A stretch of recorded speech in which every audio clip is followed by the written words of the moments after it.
다음 살펴볼 개념은 기회비용과 합리적 선택이라는 주제를 달고 있는 개념입니다. 이 기회비용은 희소성의 법칙과 함께 경제학에서 가장 중요하다라고 말할 수 있는 개념이에요.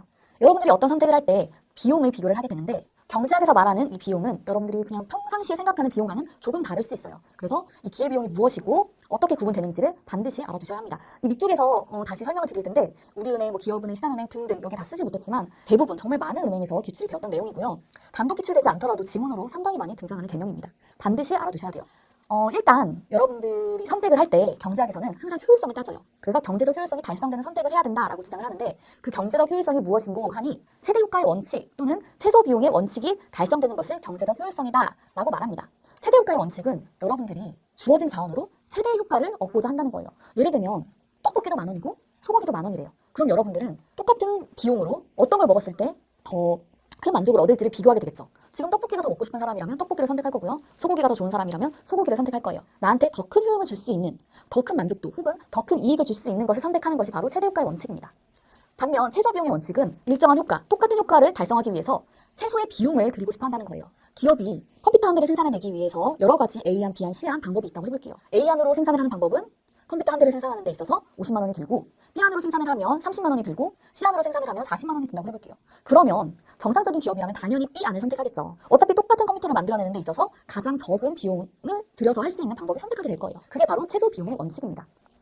결국 사람들은 이 경제적 효율성을 달성하기 위해서 합리적으로 선택을 한다는 거예요. 경제 문제의 핵심이자 경제적 효율성을 달성할 수 있는 선택을 한다. 그것이 합리적 선택입니다. 그리고 그 합리적 선택을 하기 위해서는 기회비용을 고려해서 기회비용을 비교해서 선택을 해야 한다가 경제학의 시작과 끝입니다. 그러면 기회비용이란 게 대체 뭔가? 기회비용은 포기한 것의 가치로 나타낸 선택한 것의 가치입니다. 포기한 것들의 가치가 결국 기회비용이라는 건데 이렇게 글로 보시면 조금 이해가 어려우실 거예요.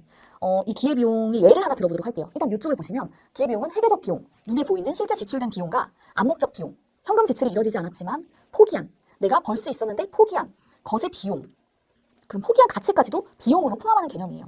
이런 것까지 다 감안을 해서 의사결정을 해야 된다는 건데요. 한 가지 예를 들어보도록 할게요.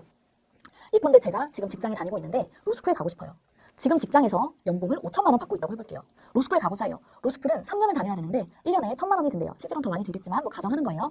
그래서 3년 동안 드는 비용, 드는 입학료 등록금은 3천만 원이라고 할게요. 그리고 그 외의 비용은 없다고 일단 가정을 해보도록 하겠습니다. 그러면 로스쿨을 갔을 때 드는 기회비용은 얼마이냐라고 하면 3천만 원이라고 하면 안 된다는 거예요. 이 3천만 원은 실제로 제 지갑에서 나가는 명시적 비용이죠. 회계적 비용이에요. 그런데 경제학에서는 이 5천까지 포함을 해야 된다고 말하는 거예요. 왜냐면 로스쿨 안 가고 내가 그냥 정상적으로 학교를 다녔으면 5천만 원이 아니라 5천만 원의 3배, 3년이니까 1억 5천이겠죠. 1억 5천만 원은 눈에 보이지 않고 현금 지출이 이루어지지는 않지만 내가 로스쿨을 선택하지 않았다면 벌 수 있었던 가치, 포기한 것의 가치이기 때문에 의사결정을 할 때 반드시 포함을 해야 된다는 겁니다. 이 1억 5천만 원, 로스쿨을 감으로써 제가 포기하게 된 저의 3년치 연봉이 바로 암묵적 비용이에요. 현금 지출은 이루어지지 않았지만 내가 포기한 가치이기 때문에 이 1억 5천과 3천을 더한 1억 8천, 1억 8천이 기회비용이 되고요. 의사결정을 하려면 이 1억 8천과 내가 로스쿨을 갔을 때 벌어들일 수 있는 향후에 더 많이 연봉을 올릴 수 있는 가치를 비교해야 된다는 거죠. 만약에 로스쿨을 졸업하고 나면 3년 후에 연봉을 6천 받을 수 있다고 해볼게요. 그러면 연봉이 1,000만 원 오르는 거잖아요. 만약 물가상승률 같은 걸 고려하지 않고 계속 이 연봉이 유지가 된다면 18년을 다녀야 1억 8천만 원을 회수할 수 있겠죠. 내가 생각을 해보니까 로스쿨을 갔다 오면 내가 최소 20년은 더 일할 것 같아.